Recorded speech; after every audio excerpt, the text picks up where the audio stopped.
Parku Ragip Gojani në Gjakovce fundmi ka marrë vëmendjen e të gjithëve pas publikimit në rrjetet sociale të disa fotografive ku shihen hapësirat e parkut të mbushur me mbeturina, por edhe një shtyllë e ndriçimit publik e dëmtuar. Sami Doli që jeton në afërsitë të parkut thotë se këtu hapësira shpesh është mbushur me mbeturina.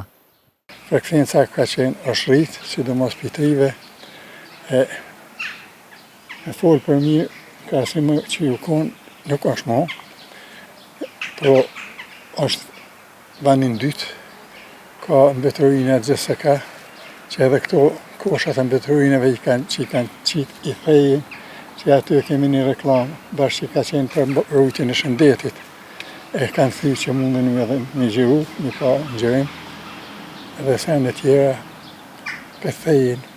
E përveç mbeturinave edhe zhurma e krijuar natën nga gasit e motocikletave është një tjetër shqetësim për banorët. Lidhen me motora, bojnë zhurë, vezin motora, gatin me motora këtë pari, s'me di, ju kom të rejkë vëjtën si plakë.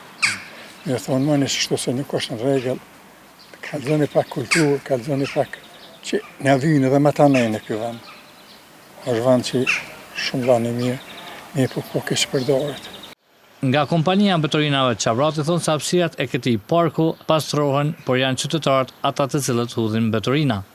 Ndërsa shtylla e ndriçimit publik tashmë është rregulluar nga kompania Qavrati.